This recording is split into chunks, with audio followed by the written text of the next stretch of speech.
বন্ধুগণ, আমাদেরকে সৃষ্টির উদ্দেশ্যই হলো ইবাদত। কুরআনে কারীমে সূরা যারিয়াত 51 নম্বর সূরা আয়াতে কারীমা 56, ওয়ামা খালাকতুল জিন্না ওয়াল ইনসা ইল্লা লিয়াবুদুন। আমি মানুষ আর জিনকে সৃষ্টি করেছি কেবলমাত্র আমার ইবাদতের উদ্দেশ্যে। এখন উদ্দেশ্য হলো সব থেকে গুরুত্বপূর্ণ বিষয়। আমাদের সৃষ্টি করা হলো আমার ইবাদত করব, তবে আমাদের ইবাদতের একটি বিশেষ লক্ষ্য আছে। সেটি আল্লাহ পাক সূরা বাকারার 4th রুকুতে বলেছেন, ইন্নী জাইলুম ফিল আরদি খলিফা।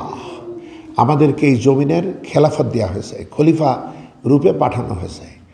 অর্থাৎ আমাদের সমস্ত ইবাদতই হবে খেলাফত কেন্দ্রিক।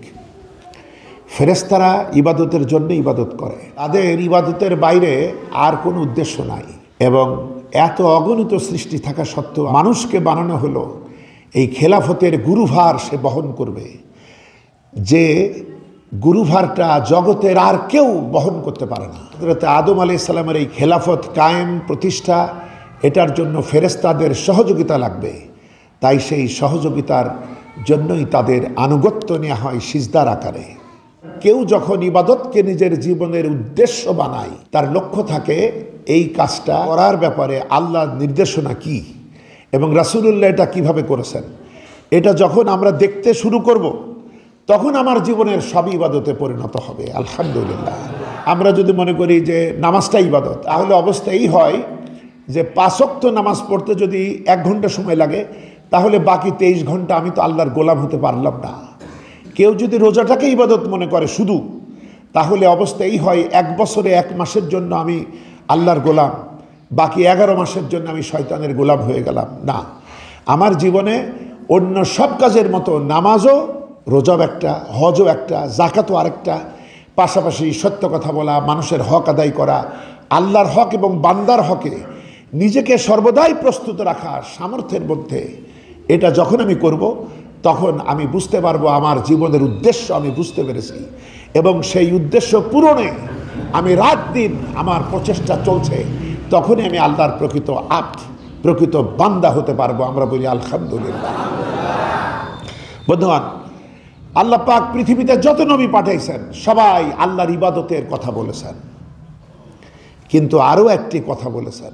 আমরা জানি শিরকের গুনাহ কোনো মতেই ক্ষমা হয় না এবং শিরক মুক্ত ইবাদত হবে, শিরক মুক্ত আমল হবে। আল্লাহ পাকের এইটাই সর্বোচ্চ পছন্দ। কুরআনে কারীমে সূরাতুন নাহল এর 36 নম্বর আয়াতে আল্লাহ পাক বলছেন, ওয়ালাকাদ বাআসনা ফি কুল্লি উম্মাতির রাসূলা আন ইবুদুল্লাহ ওয়াস্তানিবুত তাগুত। আমি সমস্ত জাতির মধ্যে আমার রাসূল পাঠিয়েছি, কোনো জাতি বাদ নাই। তাদের কথা ছিল কি, আন ইবুদুল্লাহ, কেবলমাত্র আল্লাহরই দাসত্ব করো, আল্লাহর ইবাদত করো, ওয়াস্তানিবুত তাগুত, আর তাগুতকে বর্জন করো, তাগুতকে বাদ দাও। অর্থাৎ আল্লাহর ইবাদত তখনই শিরক মুক্ত হবে যদি তাগুতের সাথে বিদ্রোহ করে, তাগুতকে বর্জন করে আমরা কেবলমাত্র একনিষ্ঠভাবে আল্লাহর হুকুম মানতে পারি। এটাই নবীদের দাওয়াত। শুধু এটা না, ইবাদত করো ইবাদত করো, বলছে তাগুতকে বর্জন করো। তাগুত হলো সীমালঙ্ঘনকারী শক্তি, যা নিজেও আল্লাহর আইন অমান্য করে এবং যার কারণে গোটা জাতি আল্লাহর আইন অমান্য করতে বাধ্য হয়। এই তাগুতের বেশ কিছু প্রকার আছে। ছোট্ট প্রকার হলো আমাদের নফস। আমাদের নফস সবসময় সীমা লঙ্ঘন করতে আমাদের প্ররোচিত করে। আর এইটার বড় রূপ হলো সেই সমস্ত রাষ্ট্রপ্রধান, বেশ কটা দানবের উদাহরণ কোরআনে কারীম পেশ করেছে। নমরুদ বলি, ফেরাউন বলি, সামাজিক নেতৃত্ব আবুল আহাব, আবু জেহেল যেগুলো আছে, এবার এগুলো মিলাই নিতে হবে। কারা তারা? যারা নিজেরাও আল্লাহর বিধান মানে না এবং তাদের কারণে গোটা জাতি মানতে পারে না, এরা হচ্ছে তাগুত। আবার ইবলিসও একটা তাগুত, সে যেহেতু আমাদের উস্কায়। প্রত্যেক নবীরা গিয়ে এটাই বলেছে, তোমরা আল্লাহর দাসত্ব করো কিন্তু তাগুতকে বর্জন করো। যেমন কালেমা পড়তে গিয়েও আমরা পড়ি লা ইলাহা, কোনো ইলাহ নাই, তার মানে এটা বর্জন, মানে আমার পরে মাতবারি করবে, হুকুম করবে, এরকম কোনো হুকুমদাতাকে আমি মানি না, শুধু একজনকে মানি, ইল্লাল্লাহ, আল্লাহ ছাড়া আমি কাউকে মানি না। তো বিষয় হলো প্রথমেই অস্বীকার, তারপরে স্বীকার। ঠিক অনুরূপভাবে আমাদেরকে যদি বিশুদ্ধ ইবাদত করতে হয়, তাহলে অবশ্যই আমাদেরকে তাগুতকে বর্জন করে ইবাদত করতে হবে। সূরা বাকারার 256 ফামাই ইয়াকফুর বিত-তাগুত ওয়া ইউমিন বিল্লাহ ফাকাদ ইসতামসাকা বিল উরওয়াতিল উসকা, যে তাগুতের সাথে কুফরি করলো এরপরে আমি আল্লাহকে ধারণ করলো, সে এমন এক মহান অবলম্বন ধরলো যা থেকে সে কখনো বিচ্ছিন্ন হবে না, সে কখনো একাকী হবে না, সে কখনো ছিন্নমূল হবে না। সুতরাং আমাদের ইবাদত কবুল হতে হলে আমাদের একটি না আছে আর একটা হা আছে। বন্ধুগণ, দুনিয়াতে যত নবী এসেছেন তারা এই ইবাদতের দাওয়াতি দিয়েছেন। আমি আপনি যদি সূরাতুল আরাফ পড়ি, অষ্টম রুকু, নবম রুকু, দশম রুকু, একাদশ রুকু, 59, 65, 73, 85 নম্বর আয়াত, এই চারখানা রুকুতে আল্লাহ পাক চারটা নবীর উদাহরণ আমাদের সামনে এনেছেন। অষ্টম রুকুতে হজরতে নূহ আলাইহিস সালাম, এরপরে হজরতে হুদ আলাইহিস সালাম, এরপরে হজরতে সালেহ আলাইহিস সালাম, এরপরে হজরতে শুআইব আলাইহিস সালামের কথা আল্লাহ পাক উল্লেখ করে কি বলছেন দেখুন। লাকাদ আরসালনা নূহান ইলা কওমি, আমি নূহকে তার জাতির জন্য নবী করে পাঠালাম। ঠিক এইভাবে আমি হুদকে আদ জাতির জন্য, আমি সালেহকে সামুদ জাতির জন্য, আমি শুআইবকে মাদিয়ানবাসীদের জন্য পাঠালাম। কি বলল নূহ তার জাতিকে? ইয়া কওমি ইবুদুল্লাহ মা লাকুম মিন ইলাহিন গায়রু, হে আমার জাতি, একমাত্র আল্লাহর ইবাদত করো, কারণ তিনি ছাড়া তোমাদের কোনো ইলাহ নাই, দেশদাতা, হুকুমদাতা, শাসনকর্তা এরকম কেউ নাই, শুধু তিনি আছেন, সুতরাং তার ইবাদত করো।